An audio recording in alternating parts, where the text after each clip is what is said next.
Oh my God. Ugh. Still sideways.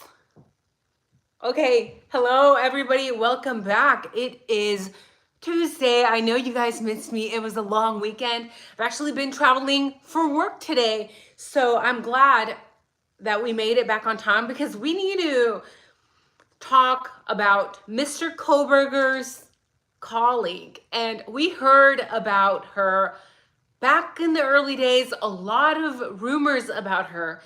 And I don't know exactly how you pronounce her name. Is it Naon Koo? Naon Koo, okay? Was Naon Koo Mr. Kohberger's first victim? Oh my God, I almost forgot. Hold on, babe. I'm supposed to be skinny, remember? By the way, gotta put the fat suit to use. By the way, I actually upped my calories to 3,000 and I'm maintaining, so I don't know if this has anything to do with it. But anyway, like I said, this is literally the only time I wear my fat vest because y'all said I was fat, okay? And I guess I probably should wear it like in the lab or something, but I'm too lazy. Let's just put this on. Let's put this to use. I feel like makes me, I promise, babe, I'm not gonna go jump off a helicopter again. I've already done that. For real, for real. Are you guys in here, by the way? Please let me know if the chat is working because we're gonna be talking about Naon Koo. Okay, Naon Koo, probably botching that. This was Mr. Kohberger's colleague that we have heard about in the past, right? And according to that Dateline episode that aired on Friday, we hear a lot. So yes, of course, these are all my opinions, my theories, my conspiracies, whatever you want to call them. These are my opinions, babe. But also I'm going to be sharing some of what was mentioned in this Dateline episode. And then we're going to talk about that, right? Because according to this Dateline episode that aired on Friday, okay, we hear that they shared an office together and they say that Brian Kohberger and her were both awkward, which makes me wonder, were they both neurodivergent? Because let's be honest, neurodivergent babes out there, when people tell us we're awkward, most of the time we're neurodivergent, and mostly neurodivergent people get along with neurodivergent people. So just thinking randomly here, and that they became friends because they were both kind of socially awkward, right? And the problem is that with the Dateline episode, they made it seem like, you know, was this Brian Kohberger's first time breaking into a home? Because according to this episode, one day at 2 a.m., hello SJ letters philosopher, at 2 a.m., Naon noticed that there had been a break-in at her place. Okay, keep in mind 2 a.m., right? And she allegedly saw that her makeup was neatly organized. It was all lined up. And not only that, but a watch and a personal letter of hers also disappeared.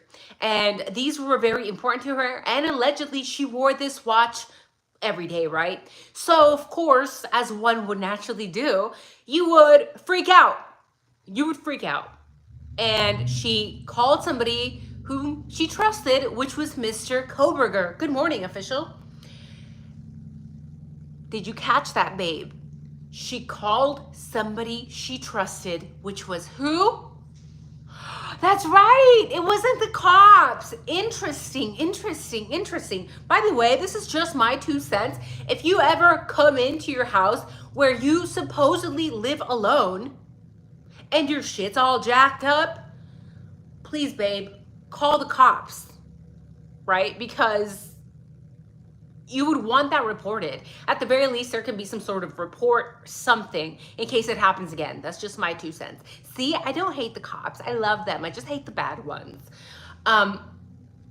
So I just thought it was very interesting that she trusted Mr. Kohberger. But again, Dateline is trying to skew this, right?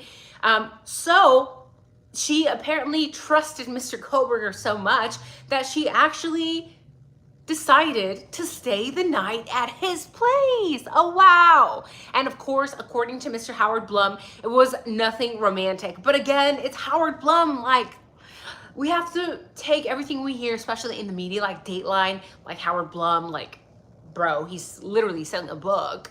You know, when there's so much incentives for money, we have to take everything with a grain of salt. And then according to the Dateline episode, over the next few days, she noticed that something was slightly off about this, right? She's shared an office with Brian Kohberger and allegedly had a spare key to her apartment in that office, and that spare key had also gone missing, which she allegedly brought up to Brian Kohberger. Then a few hours later, the key magically pops up again.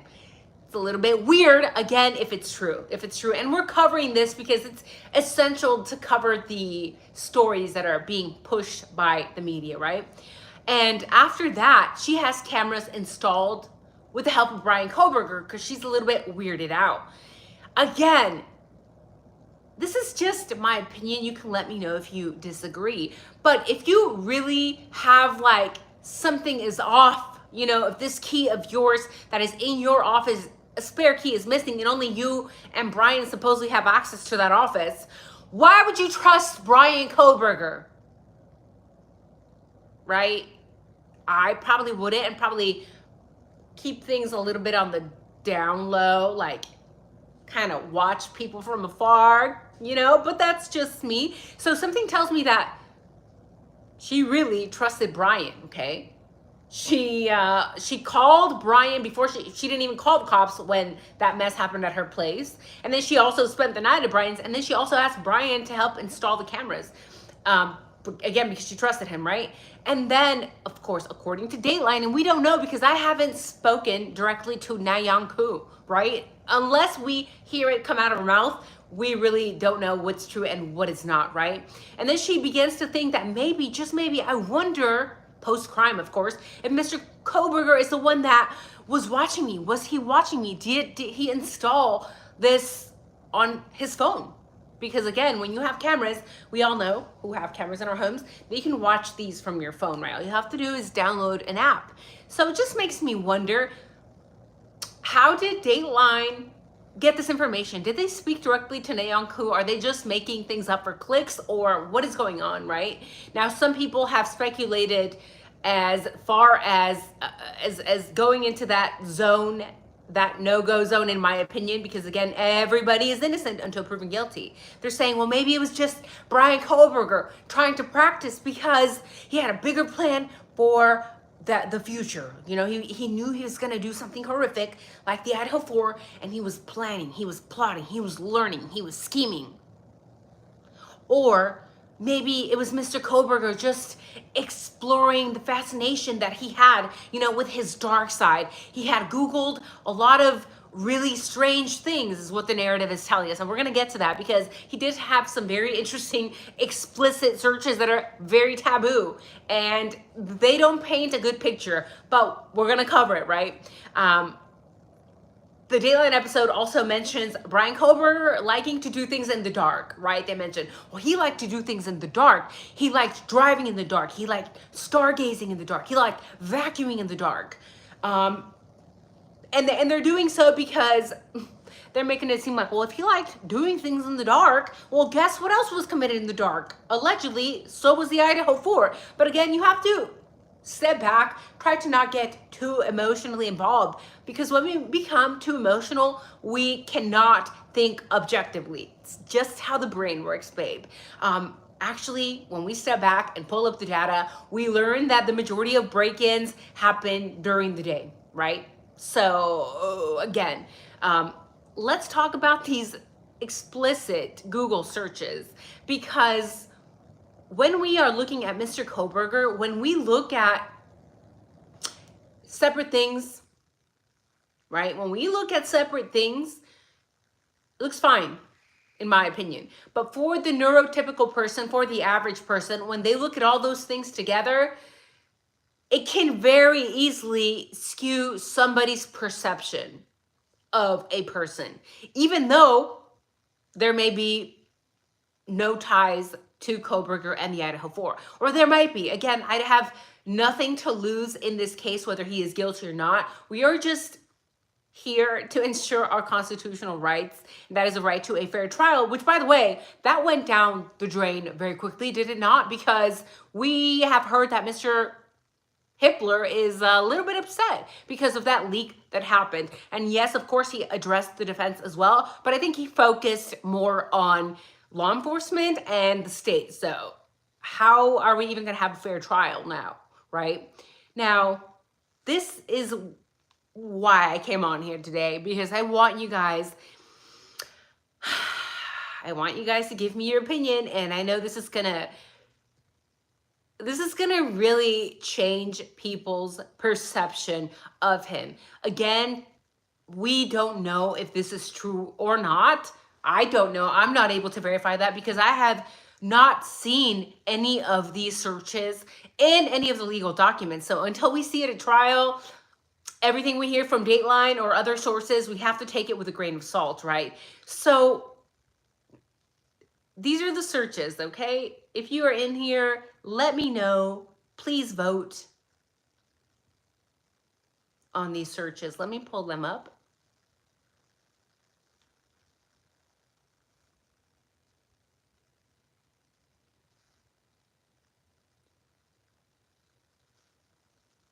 So in late September, records from Mr. Kohberger allegedly, this is according to NBC News,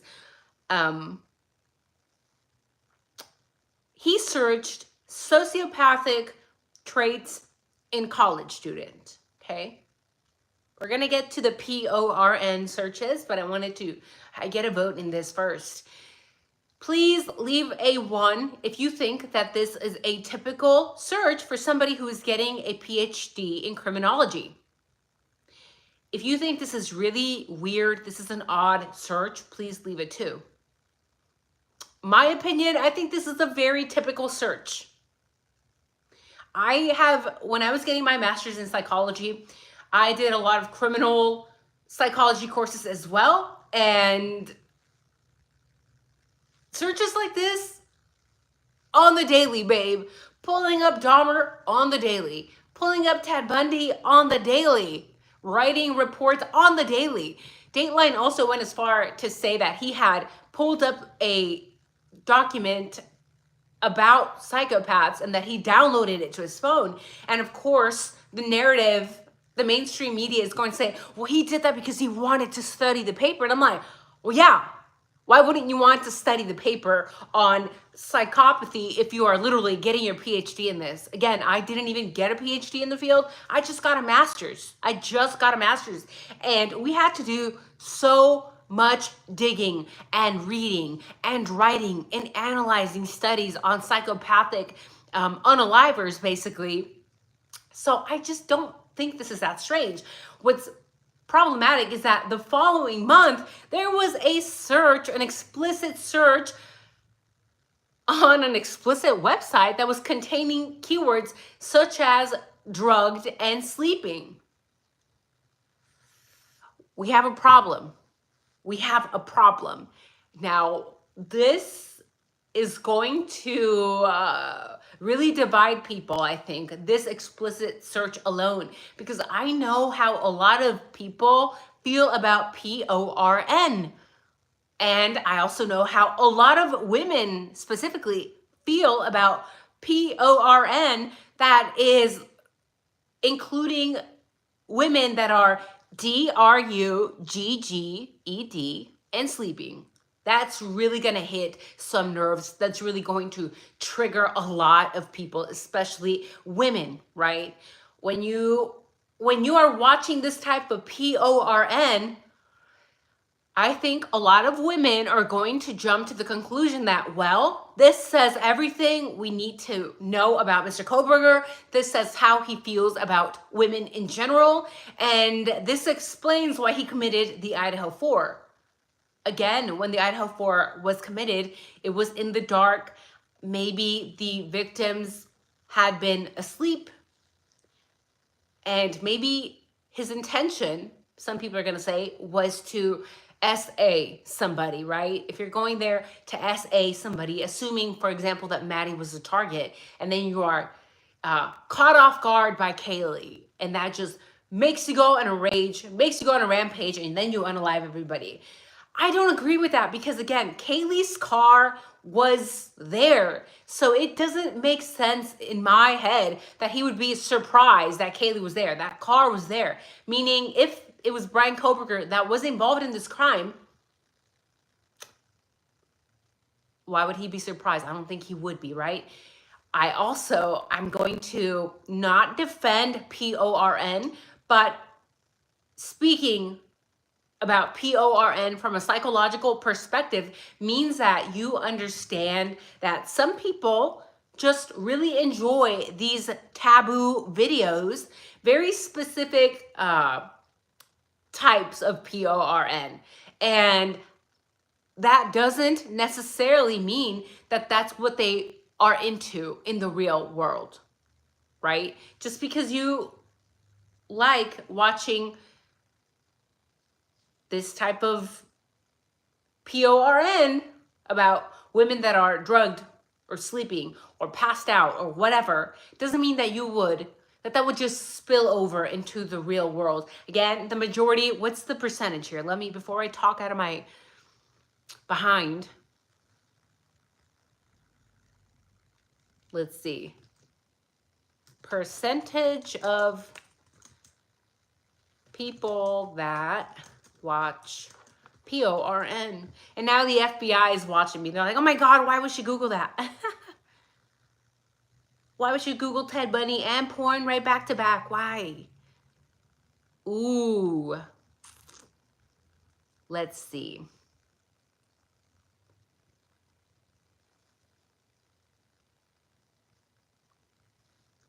Here's one. PORN consumption rates among young adults are underreported. Well, we already know that because anytime a topic is taboo, people aren't just going to come out and say it. Again, because if you like something that's really kinky and weird, by weird I mean not typical. I'm not shaming you. I'm just saying not typical. Do you think people are going to come out and be their true selves? No, because they don't feel safe, right?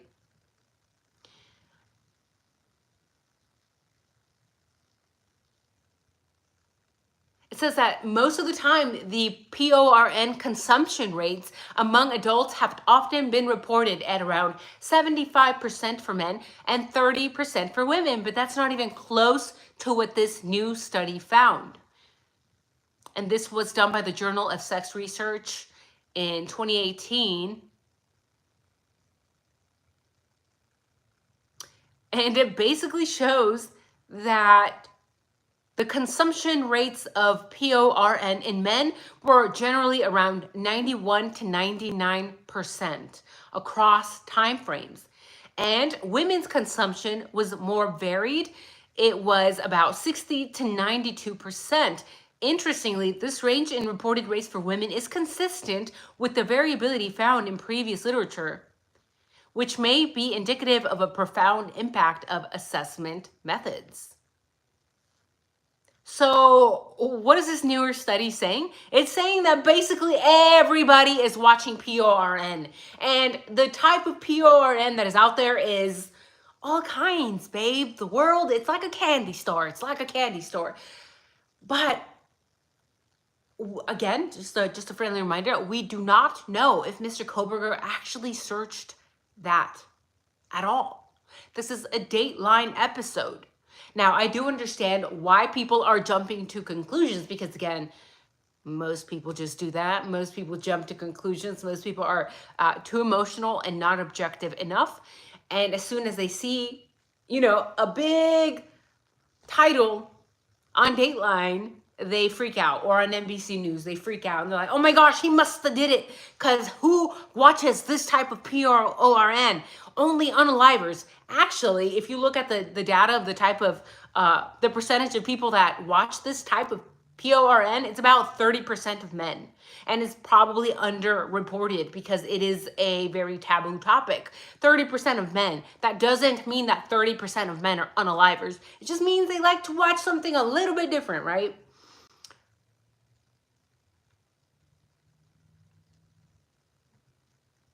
Now, let me know in the chat, guys, if you think that it's creepy that Mr. Kohberger allegedly watched this type or Googled this type of PORN. Do you think that this is indicative of him being involved in the IDAHO4? Please leave a 1. If you think that maybe he just is into some taboo PORN, leave a 2. And if you think that he probably didn't even Google this, that this is just a Dateline, whatever, leave a 3.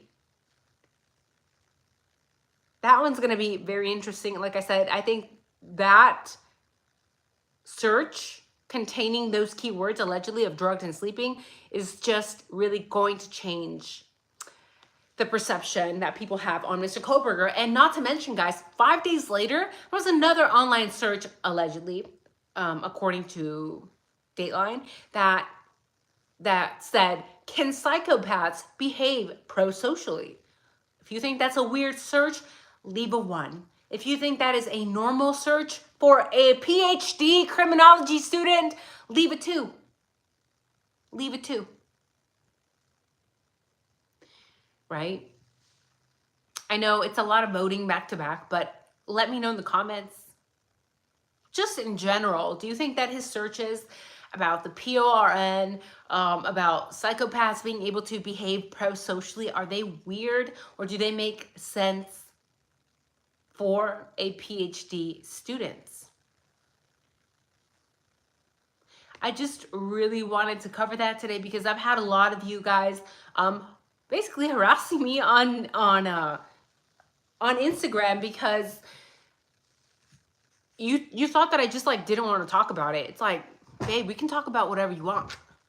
As long as it's like YouTube friendly, we can talk about whatever you want. I'm not gonna pretend that these searches are real until we know. But if they are real, and it's very plausible that he did Google this, it's very plausible, especially because now we've heard that there was a leak. You have IG. I definitely have an Instagram, Jason. The Instagram is always linked in the description of every video. Not in this one yet because it's not live, but any other video, right?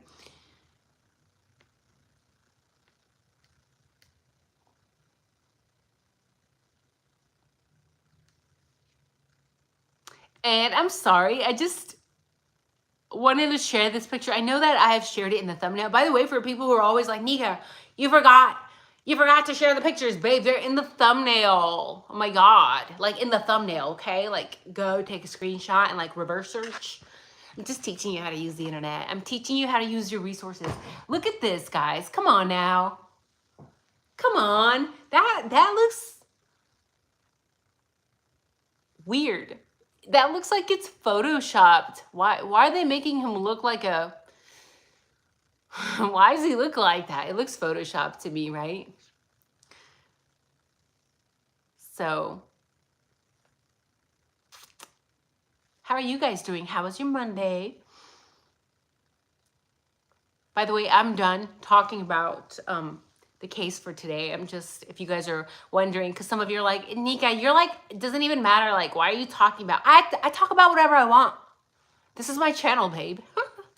This is my channel. But I'm just letting you know because I know some of you guys don't like when I go off tangents.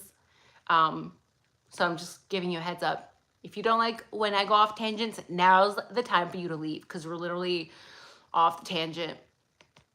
I'm just checking out the chat before I have to go work. Hello, official.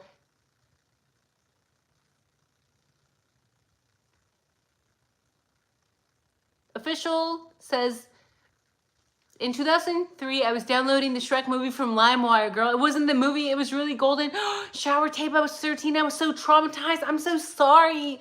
That's crazy, right? With the internet, too. It's like you can search anything. You can write anything. And by the way, everything that is on the internet that you have ever put out there, a mean comment, any bullying, whatever, it can and it will be used against you probably at some point. So be very careful of the type of things that you're doing online, because even if you are doing like official, says that you're trying to download something just for fun, if you're not careful where you're pulling things from and you pull out something else, you can get in a lot of trouble, right? Or it could just be a traumatizing experience, like mentioned. Sergeant Duke, hello. Hello, Paul Taylor. Spaz McGee, you're funny. Max Smith, I think the entire prosecution side is in a panic, as they should be, because again, even if Mr. Kohberger is the guy that maybe was somehow allegedly involved in the IDAHO4, when you are allowing leaks to take place and when the judge is directly telling you you need to handle this situation right now, and they're telling law enforcement, that is a big problem, because this just means that it could potentially be a mistrial down the road. And imagine how much time, how many millions of dollars have already been spent on this investigation. And by the way, for the people that are still, you know, they still believe that Mr. Kohberger is the sole assailant in this crime, I'm very curious. I'm not judging you. I'm literally open-minded and just trying to understand. What do you think about the roommates? Because we know they were awake, and we have heard Murphy, the dog, barking intensely, okay? He's barking his behind off.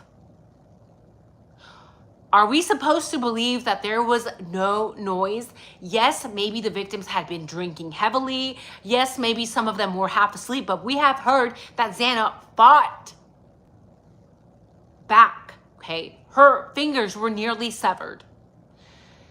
So I think she knew what was going on. I think there would have been some noises. And what I find interesting is that people who believe that Mr. Kohberger is the sole assailant also believe that Dylan and Bethany didn't hear anything. We are going back to the beginning where people were saying frozen in shock, and they're saying your brain, and trust me, I understand that your brain can make you see certain things in an effort to try to protect you.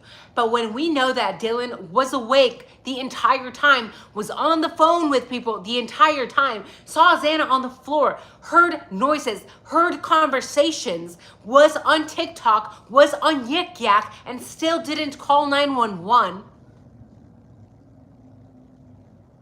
I mean, I'm actually a little bit disturbed that the guilters are saying it's not their fault. We have to defend Dylan and Bethany. It was just their brain trying to protect them. This is not going to play out very well in court, in my opinion. And we know that they are going to be questioned. I'm very curious to see if they're going to break under pressure. And I personally believe that they should be forced to be there in person, because when you are in the courtroom physically, it's not the same as you being in pajamas in your bed or in another room. It's not the same. When the pressure is on, the pressure from everybody, the pressure from the lawyers, the pressure from the judge, just the pressure alone from being in a courtroom, I think that people are more likely to be honest. But that's just me, right? Oh yeah, Jason, you're right. I could say corn. I could say corn. He talks about corn balls. Paul says 99.9% of men. I think like 99.99999% of men, right?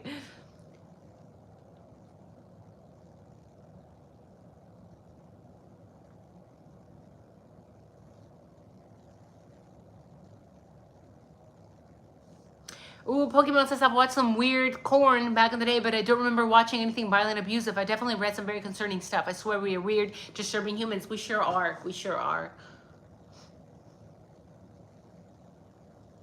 Kent says, Mom, you're just jealous. It's the Beastie Boys. Hello, Alex. Hello, Hot Pot Gravy. Hello, Michael. Hello, Kent. Hello, Backwood Beats and Outlaw Rhythms. No, I think he was doing a Ted Bundy study, to be honest. It's very likely. I think so too, right?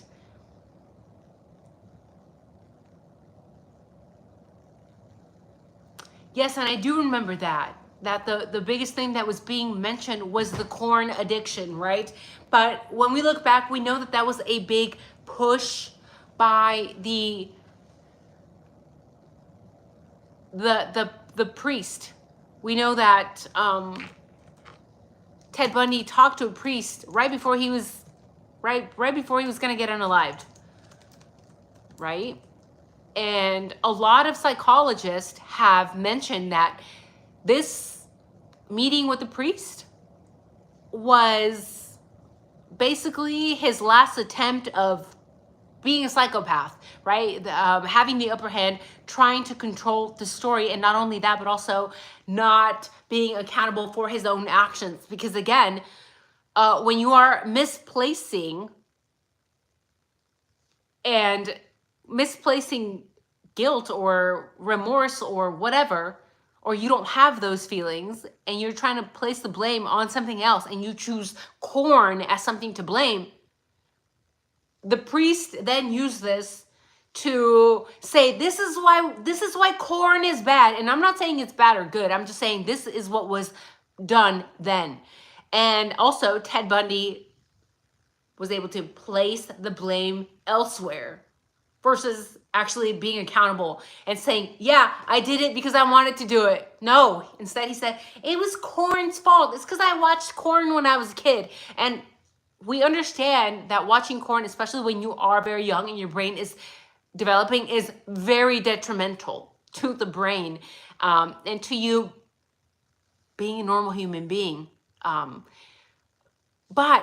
99.9999999% of men watch corn and they still don't go around unaliving people, right? So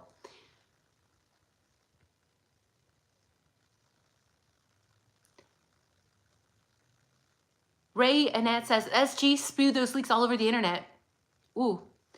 Say it louder for people in the back, please. Maybe there was date apes happening on the campus, so he researched it. Being that he had a degree in psychology, I don't find it weird at all. I don't think it's weird at all either, right? Especially when you, like if any of you guys have had background in psychology, you understand we have to look weird shit up. It's not our fault. It's literally part of the program, right?